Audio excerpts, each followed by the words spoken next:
বিরতির পর স্বাগত। কংগ্রেসের সাংসদ শশী থারুক মানেই বিতর্ক, কারণ আবারও তিনি বিতর্কে জড়িয়ে পড়লেন।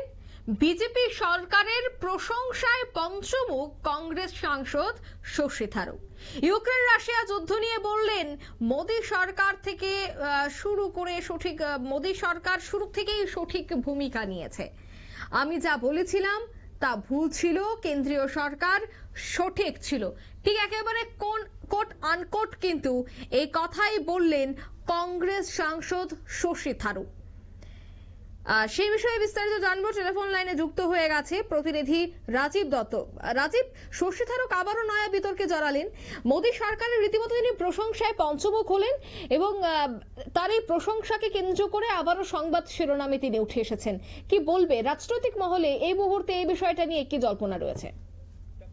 বলি যে এমন শশী থারুক, তিনি কংগ্রেসের একজন সাংসদ এবং জানো যে তিনি অত্যন্ত নামী সাংসদ, কিন্তু শশী থারুক এই প্রথম কংগ্রেসের কোন সাংসদ তিনি মোদী সরকারের প্রশংসা করলেন।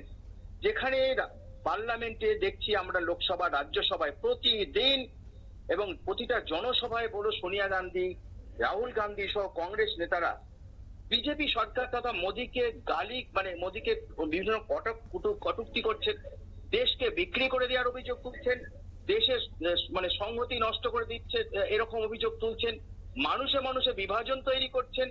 এবং সেই জায়গায় দাঁড়িয়ে শশী থারুক কিন্তু আজকে গতকাল যেটা বলেছেন, রীতিমতো কংগ্রেস নেতৃত্ব খুব ক্ষুব্ধ এই ঘটনায়।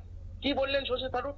যেন শশী থারুক রাইসিনা ডায়লগ একটি আলোচনা সভার আয়োজন করেছিল, যে আলোচনা সভাতে জানো যে মার্কিন গোয়েন্দা প্রধান তিনিও গিয়েছিলেন এবং দেশি বিদেশি বহু ভিআইপি সেখানে বক্তব্য রেখেছে, শশী থারুকও বক্তব্য রেখেছেন। সেই বক্তব্য রাখার সময় শশী থারুক বলেন যে ইউক্রেন এবং রাশিয়া যখন যুদ্ধ শুরু হয়েছিল 2022 সালে, তখন সেই সময় মোদী সরকারের নীরবতা এবং মোদী সরকারের ভূমিকা নিয়ে আমরা প্রশ্ন তুলেছিলাম। এবং এখন বুঝতে পারছি যে মোদী সরকার সেই সময় যে অবস্থান নিয়েছিল সেটা ঠিক অবস্থান ছিল। আমি ভুল করেছি। অর্থাৎ সেই সময় আমরা দেখেছি যে কংগ্রেসের স্ট্যান্ড কি ছিল, যে মোদী রাশিয়াকে সমস্ত কথা বলছেন, মোদী ইউক্রেনের সঙ্গে কথা বলছেন। অর্থাৎ কংগ্রেসের কিন্তু স্ট্যান্ড ছিল রাশিয়ার বিরুদ্ধে, অর্থাৎ কমিউনিস্ট শাসিত এই রাশিয়ার বিরুদ্ধে। কিন্তু কংগ্রেস দাঁড়িয়েছিল যে ইউক্রেনের উপর আক্রমণ করা হচ্ছে। মোদী কিন্তু কোনো বক্তব্য রাখেনি, বা কেন্দ্রীয় সরকারের পক্ষ থেকে কোনো না ইউক্রেনের বিরুদ্ধে বলা হয়েছিল, না রাশিয়ার বিরুদ্ধে বলা হয়েছিল। তাদের ভারত সরকারের বক্তব্য ছিল তারা পরিস্থিতির অবজার্ভ করছেন, নজর করছেন এবং যথাসময়ে তারা কিন্তু মন্তব্য করবেন। অর্থাৎ এই বিষয়টা নিয়ে কিন্তু শশী থারুককে আমরা দেখেছিলাম তখন রাশিয়ার বিরুদ্ধে কথা বলেছিলেন, রাশিয়া অযাচিত ভাবে আক্রমণ করছে। এতদিন পরে তিনি ভুল ভাঙলো। অর্থাৎ যে মোদী সরকার ঠিক কাজ করেছে, আমি ভুল করেছি। অর্থাৎ কংগ্রেস সাংসদ হয়ে তিনি এই কাজটা করে আজকে বিতর্ক তৈরি করে দিলেন, যে একজন কংগ্রেস সাংসদ হয়ে যখন দল বিজেপির বিরুদ্ধে লড়ছে তখন কিন্তু তিনি প্রধানমন্ত্রী নরেন্দ্র মোদীর ভূমিকার প্রশংসা করছেন।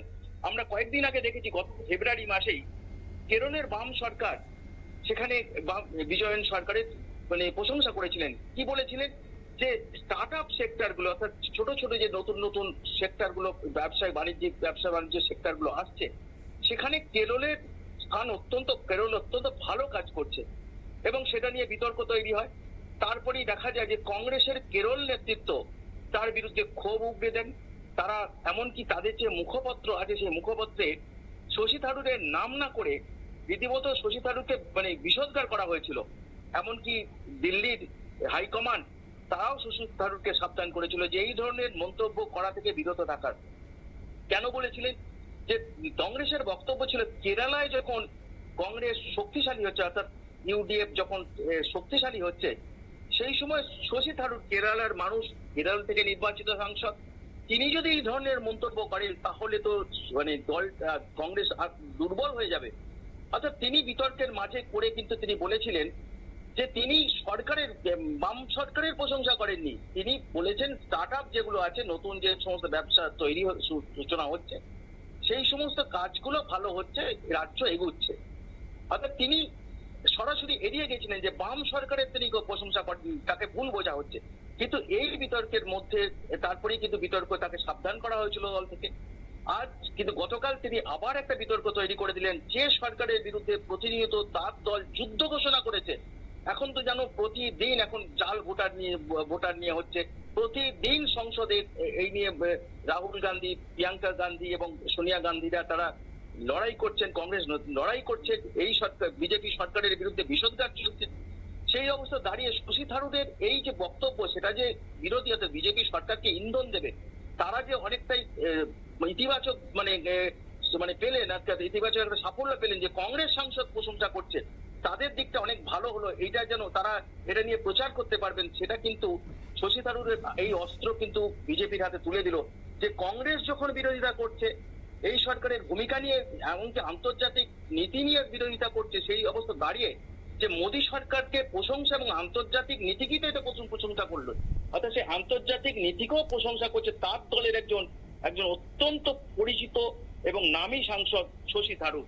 তাই এই এখন জানি না কংগ্রেস এখনো পর্যন্ত রিয়াকশন দেয়নি, তবে কংগ্রেসের তরফ থেকে কংগ্রেস অত্যন্ত ক্ষুব্ধ যে তাকে নিষেধও করা হয়েছিল এই নিয়ে বলতে। বামফ্রন্ট সরকারের কেরলে যেমন বলেছে, কিন্তু এখন যেটা আরো বৃহত্তর আকারে বললো, যে সরকারের বিরুদ্ধে দেশের বিরোধী দলগুলো লড়াই করছে, কংগ্রেস করছে এবং ইন্ডিয়ার জোট তৈরি হয়েছিল, সেই জোট এখন অবশ্য নেই, ততটা অ্যাক্টিভ নয়। কিন্তু দেখা যাচ্ছে যে এই সরকার মানে যখন ভোটের সময় আমরা দেখেছি এই মানে কংগ্রেসের নেতৃত্ব, কংগ্রেস লড়াই করেছে এই বিজেপির বিরুদ্ধে এবং সব জায়গায় বলেছে যে কংগ্রেস বিজেপি মানে মানুষকে মিথ্যা প্রতিশ্রুতি দেয়, বিজেপি দেশকে আর্থিকভাবে দুর্বল করে দিচ্ছে, বিজেপি দেশের মানুষকে প্রতারণা করছে, এই অভিযোগ কংগ্রেসের পক্ষে তোলা হয়েছে। আজকে কিন্তু অনেকটাই স্বস্তির নিঃশ্বাস পেল বিজেপি সরকার, কংগ্রেস সরকার, যে বিজেপি সরকার যে কংগ্রেসের একজন বরিষ্ঠ সাংসদ শশী থারুরের মতো মানুষ, তিনি বিজেপির অর্থাৎ মোদীর প্রশংসা করছেন। কিন্তু এটা বলে রাখি যে এখনো পর্যন্ত কংগ্রেসের তরফ থেকে কিছু বলা হয়নি, তবে কংগ্রেস এটা নিয়ে অত্যন্ত ক্ষুব্ধ শশী থারুরের এই মন্তব্যকে কেন্দ্র করে। অঙ্কিতা, ধন্যবাদ।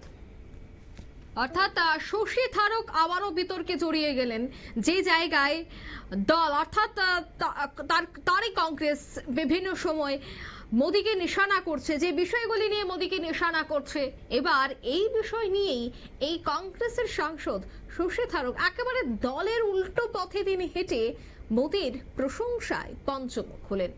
নিয়ে নিচ্ছে ছোট্ট একটি বিজ্ঞাপন বিরতি, সঙ্গে থাকুন।